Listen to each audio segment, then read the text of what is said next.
Welcome to RN Health Tips with Teresa Crowley, a place for inspiration, information, and support.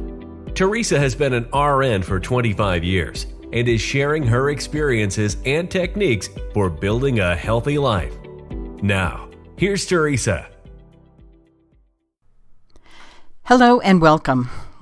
I am going to continue with types of self-care today because we are all in a situation that we just really haven't been in a while. And so to do self-care means a lot of different things to a lot of different people. So if you would like to do some self-care about the emotional part of this quarantine, of the home care, I'm a little out of sorts because this is something 100% new to me. Well, here goes. Stress management is a very, very big part about it. And I like to tell a lot of people what to do to manage their stress. And for the first part of stress management, what I'd like you to know is you don't have to feel perfect about what's going on right now.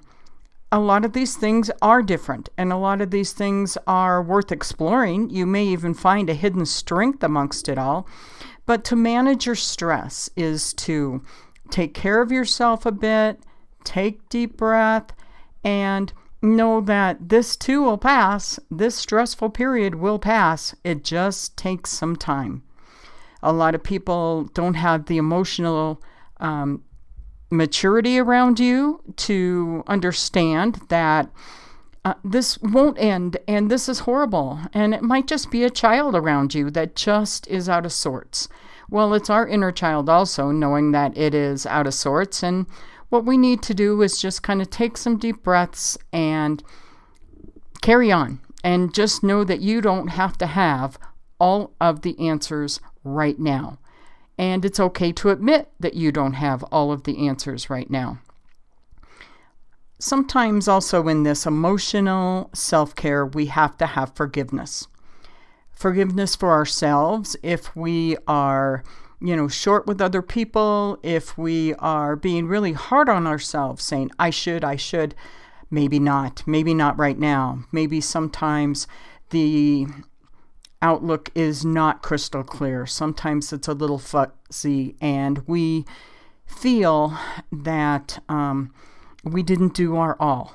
Well, forgive yourself for some of this, because when you have got something like this going on around you, not knowing if you're by yourself and having some stress of loneliness, or you've got kids around that are just out of sorts and are just not happy and things are not normal and they don't understand.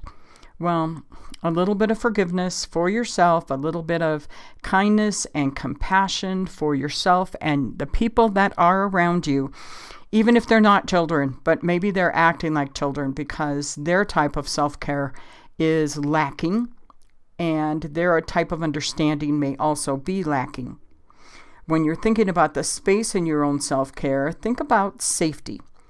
Now, with a lot of people that aren't working, a lot of people who are out and about doing things that aren't normal, you have to think of safety, and you have to think of safety for yourself and making your environment healthy.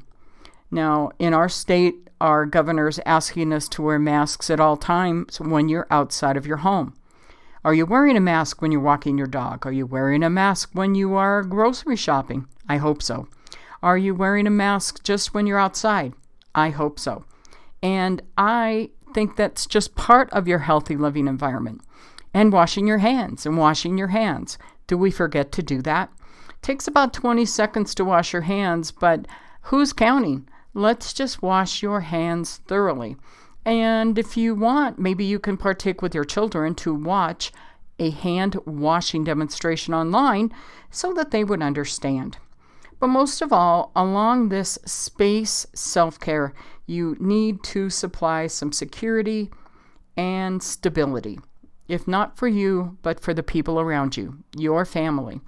And if you're not feeling that great, if you're not feeling that secure right now, verbalize. That's the best part of a stress management is, opening your mouth, talking, letting people know where you stand. because where you may not be strong, maybe someone around you is. I know that a lot of people in my immediate area like to play bunco, and they can't because we can't go house to house. Oh, yes, they can, because someone has come up with bunco on Zoom. It takes a little more effort, takes a little more time, but why not? I mean, we can think of things to do to work around situations, and it's just so exciting that they're doing that. Now, also, organized space. Now, when I say organized space, some people feel like, oh, I don't have time for this, I can't do another thing. Sometimes it's the organization that is making you a little bit nervous, maybe a little annoyed, maybe a little on edge. So if you don't have time to organize everything, let's try with just the small things, little thing at a time. What you can do is possibly organize the countertop in your bathroom, if you can do that. Or maybe just organize your desk, putting things in places. You shouldn't have to take on a huge organization area when you're just not feeling up to it. But if you are feeling up to it, there's nothing better than having that sense of accomplishment. And I really think that it makes you feel better in more than one way.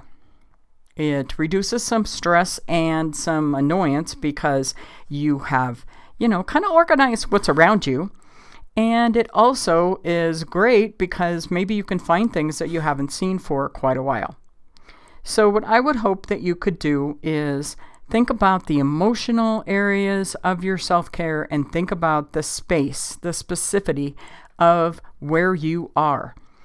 And try and make those things better for you as you take care of yourself, because you can't take care of anyone else effectively if you're not taking care of yourself.